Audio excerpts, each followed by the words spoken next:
O nee, Suus.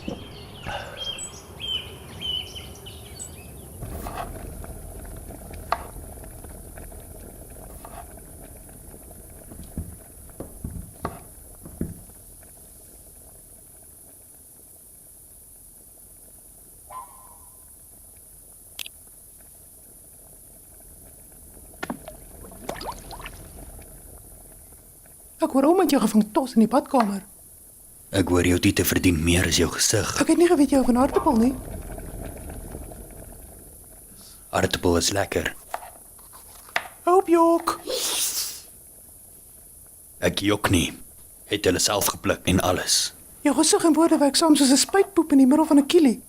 Ek kan nie fokus met jou tiete wat so uithang nie. Hoe durf jy my titel opbring in die middel van 'n beskaafde gesprek? Jy fish vir compliments. Hoe laat jy 2 kilogram se vet goed lyk? Jy plak 'n tepel op dit. Impliseer jy nou dat aardappels nie gepluk kan word nie? Ek impliseer dat. Dat aardappels gepluk kan word? Jy kan nie aardappels pluk nie.